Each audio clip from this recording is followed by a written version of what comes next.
Oi gente, eu sou a Rô, sejam bem-vindos à minha biblioteca e hoje eu vim mostrar pra vocês tudo que eu li no mês de abril.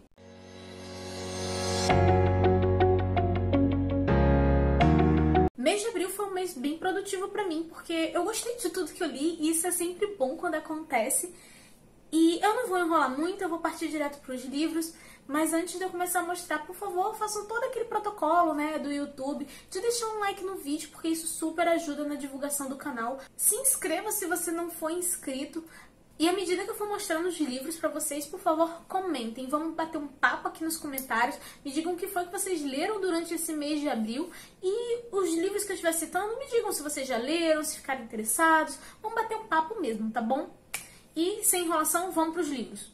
E começando pela leitura coletiva que eu organizei durante o mês de abril, a gente leu A Longa Viagem a um Pequeno Planeta Hostil, da Becky Chambers. E, gente, eu adorei esse livro, sabe? Não é à toa que a Ray e a Dessa super recomendam. Foi uma leitura, assim, muito prazerosa pra mim. Esse livro é um sci-fi, só que ele não é ao estilo space opera, ele é mais voltado pra críticas sociais, diálogos, desenvolvimento de personagem. E assim, eu simplesmente amei, eu dei 5 estrelas, foi um favorito. E eu não vou comentar dele nesse vídeo porque eu já fiz um vídeo só pra ele, um vídeo resenha, tá? Então eu vou deixar a resenha aqui nos cards pra vocês conferirem. Ainda falando de leitura coletiva, eu participei esse mês também de uma leitura coletiva num grupo específico de ficção científica, que foi a leitura do livro Eu Sou a Lenda. Esse livro já tem uma adaptação e eu adoro esse filme. E como eu já gosto do filme, eu já fui assim esperando gostar do livro, Porque eu já gosto do filme, então é mais provável eu amar o livro também. Realmente foi isso que aconteceu, mas eu tive 2 surpresas. A primeira é porque eu não consegui associar na minha cabeça que o personagem é loiro. Sério, eu passei a leitura inteira imaginando o Will Smith. Eu li as descrições do personagem e eu ignorava. Na minha cabeça era o Will Smith. Já fica o aviso. E uma outra surpresa que eu tive lendo esse livro é porque os vampiros nessa história são, realmente vampiros mesmo, tá? Porque no filme é uma coisa meio esquisita, sabe? Porque parece só uns zumbis que não andam durante o dia. Mas aqui não, aqui é vampiro. E assim, esse livro tinha tudo pra ser uma história chata, porque tem muitos momentos do Neville sozinho, sabe? Só ele e os pensamentos dele. Mas eu achei que o autor soube conduzir muito bem a história pra não deixar a história monótona. Então, assim, ele vai intercalando entre alguns flashbacks da vida do Neville, como é que é a rotina na vida pós-apocalipse, digamos assim, as pesquisas que ele faz para entender a doença e até mesmo algumas reflexões que se passam na mente do personagem. Junto com isso, ainda tem algumas cenas de ação, não são tantas, tá? Mas tem. E eu achei que tudo isso junto deixou a história muito fluida e muito rápida de você ler. Gostei muito da forma como o autor apresentou os vampiros, que é como se a lenda sempre tivesse sido real, mas que na verdade nós humanos é que não conhecíamos a real história dos vampiros. E é até interessante porque logo no início do livro ele cita algumas coisas que, assim, você não vai precisar ler, mas ele cita algumas referências a Drácula, tá? Então, assim, é interessante, eu achei isso muito legal mesmo. O único detalhe, assim, que eu não gostei na história foi a explicação científica que ele dá pra essa doença. Porque se você olhar a microbiologia do negócio, assim, tem informação que não bate. Tipo assim, simplesmente não bate. Eu só não me incomodei ao ponto de, por exemplo, baixar a nota do livro por causa disso. Porque, assim, a história original foi escrita em 54 e nessa época não tinha, assim, computador e Google disponível para qualquer dúvida a gente chegar lá e digitar. Mas eu imagino que se o autor tivesse a tecnologia que nós temos hoje em dia, ele ia ter desenvolvido uma coisa muito mais incrível relacionada à parte microbiológica da história. E mesmo com essas informações aí que não batem muito bem, eu gostei da história, eu gostei das reflexões, do personagem também, porque eu achei ele bem interessante e eu achei que o autor soube transmitir muito bem aquele sentimento de solidão que o Neville estava sentindo e eu achei isso muito bem feito, eu realmente adorei. E eu também gostei muito do final do livro, porque à medida que eu ia lendo o livro eu já imaginava o que poderia acontecer ali no final, mas assim, eu tava com a sensação de que eu não ia gostar tanto, mas a maneira que o autor fez, eu simplesmente adorei. E assim, gente, esse livro é um clássico do horror e da ficção científica, não foi à toa, tá? Eu realmente recomendo esse livro, eu gostei muito dele. Acho que a única falha é essa questão da microbiologia, mas eu estou levando em consideração que era uma época em que as pessoas não tinham tanta informação sobre. Li também um mangá que foi A Menina do Outro Lado, e assim, eu já vi bastante gente elogiando essa HQ, HQ não, mangá, e era por isso que eu tava tão ansiosa pra fazer essa leitura. Aqui nós temos um país onde as pessoas são divididas entre os seres humanos normais e os seres amaldiçoados. E nós vamos ter a Shiva. Ela vive, né, desse outro lado, onde estão as pessoas amaldiçoadas. E ela é criada por esse ser, dessa criatura, né, que eu não tenho um nome definido pra isso, mas que ela chama de sensei. Sensei em japonês seria algo equivalente a mestre, professor, alguma coisa nesse sentido. E ele fala pra ela que ele não pode ser tocado, porque senão ela pode ser amaldiçoada também. Então nós vamos vendo ali o dia a dia deles dois, como é que é essa criatura criando essa menininha. E assim, gente, são cenas muito fofas, sério, são lindas.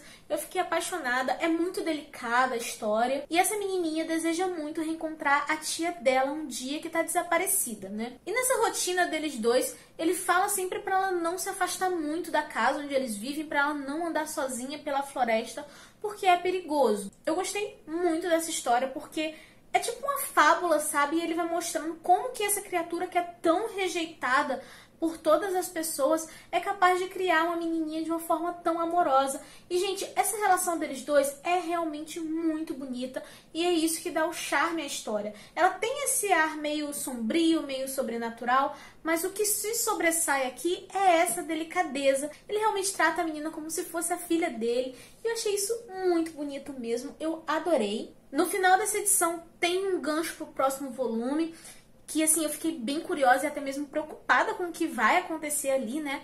Mas, assim, eu tenho que ser bem sincera pra vocês que vai demorar muito tempo pra eu poder comprar as continuações desse mangá. Até onde eu sei, a história tem um total de 6 volumes, mas aqui no Brasil só foi publicado até o 3º. E, assim, gente, isso aqui não é um mangá barato, tá? Eu peguei em promoção, eu paguei, acho que R$29,90, mas o preço normal dele, que aparece lá, é R$54,90. E assim, multiplicando isso por 6, vai sair meio pesado, né? Então, assim, é uma coisa que eu gostei, eu realmente adorei. Mas eu não vou sair desesperada comprando os outros volumes, porque é uma edição bem cara. Então, assim, vai ser bem aos poucos mesmo. Eu não sei quando é que eu vou poder falar sobre as continuações desse mangá, né, pra vocês, porque eu vou realmente esperar a promoção, porque eu acho que R$54,90, assim, é bem puxado pra mangá que é tão pequeno, assim. E como é mangá, gente, não é folha colorida, né? É preto e branco. Então, eu vou segurar minha onda um pouquinho, por mais que eu queira conhecer a continuação da história. Li também mais uma HQ, que foi Lock and Key, Bem-vindos a Lovecraft, né? Essa HQ foi que inspirou a série da Netflix. E eu comprei a HQ justamente porque eu vi a série e eu gostei muito. Tem algumas ressalvas, mas eu gostei bastante da série. Já tinha interesse pela história, mas a série foi o que acabou dando um empurrão para eu comprar a HQ. E assim, aqui nós vamos ter uma família que teve o pai ali, né, assassinado.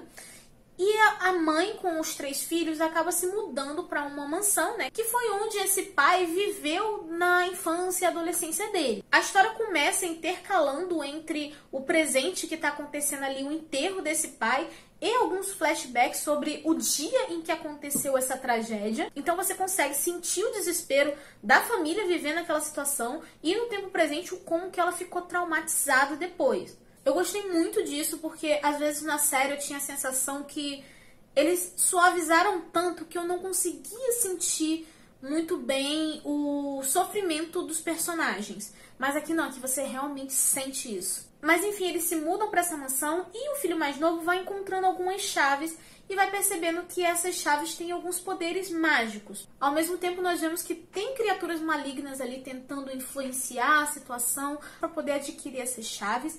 E em paralelo a isso, nós ainda vamos ter o assassino fugindo, indo atrás dessa família. Então, assim, é uma coisa que é até um pouquinho angustiante, porque você fica sempre naquela sensação de perigo iminente, sabe? Um pouco assustado e preocupado com os personagens. Ainda mais porque a primeira cena da HQ é você vendo o que foi que ele já fez com a família. As ilustrações também são muito bonitas. Deixa eu pegar uma cena aqui que não dê spoiler pra vocês. Eu achei o traçado dela muito bem feito mesmo, sabe? Eu gostei muito.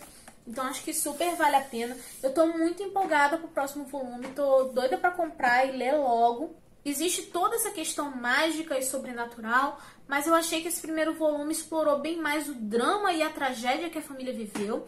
Inclusive, um dos principais perigos aqui que eu, pelo menos, senti, pra mim, que foi o que pesou mais, foi o perigo humano, né, do assassino se dirigindo até essa família. Isso foi uma das coisas assim que eu fiquei mais assim tensa pelos personagens. Mais uma coisa que eu tenho que falar com vocês é que aqui eu não vi, eu não sei se tem, ou eu não vi porque eu tô muito cega, ou realmente não tem a classificação etária dessa HQ. Mas tem cenas de violência, bem assim, sangrentas mesmo, tá?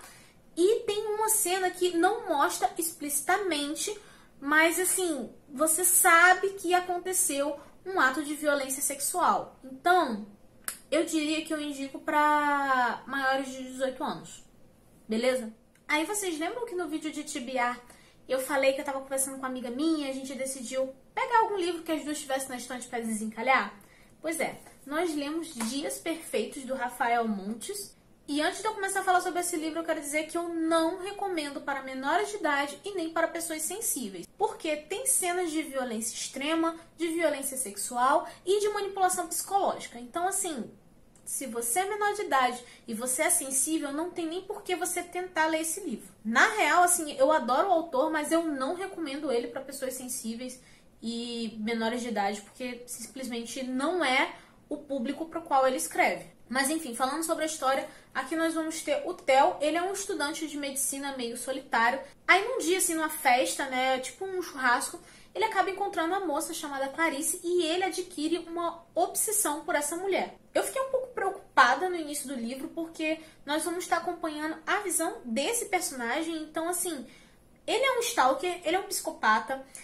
E na cabeça dele, né, que são os pensamentos que a gente vai acompanhando, ele acha que o que ele tá fazendo é normal, que o que ele tá fazendo é pro bem da Clarice. E em paralelo a isso, eu não achei a Clarice interessante à primeira vista.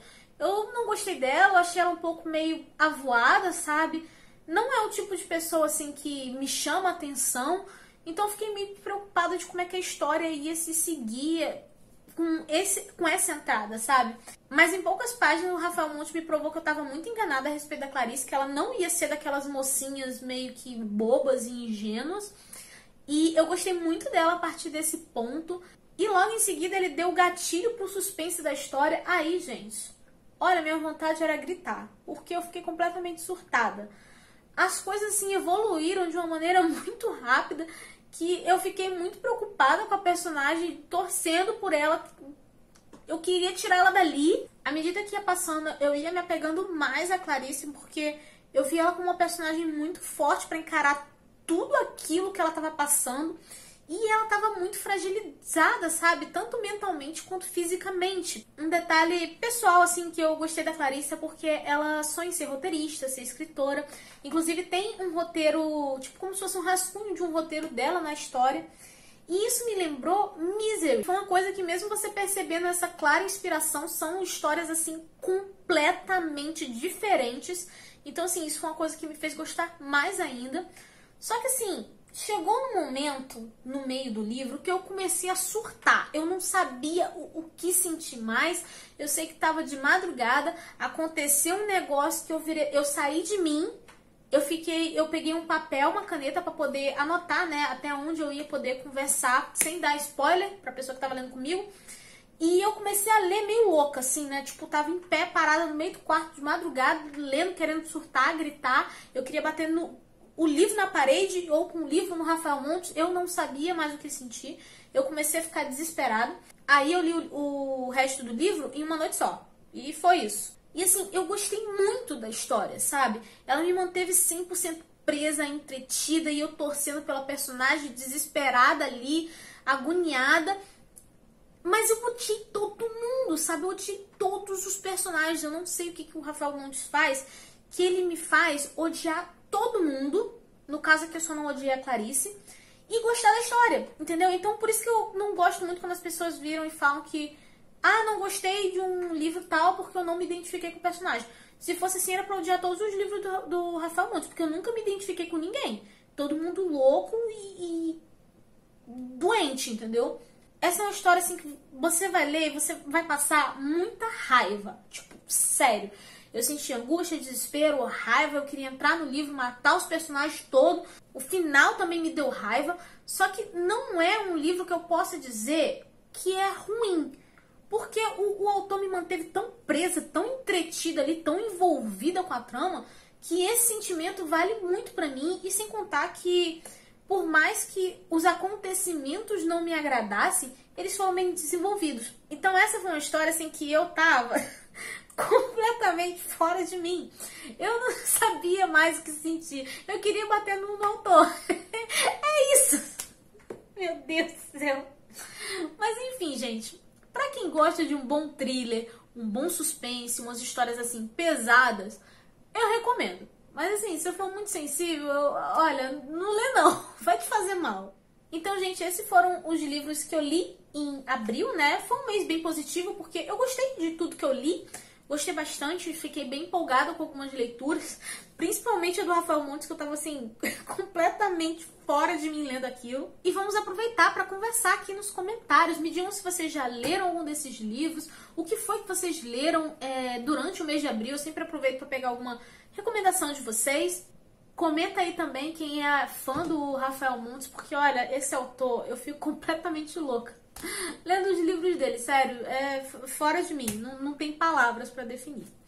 Mas enfim, né, vamos conversar, me digam o que vocês leram, me digam se vocês têm interesse em ler algum dos livros que eu citei, né? E se você tiver interesse de comprar algum desses livros, por favor, compre com o link do canal, né, que tá sempre aqui embaixo.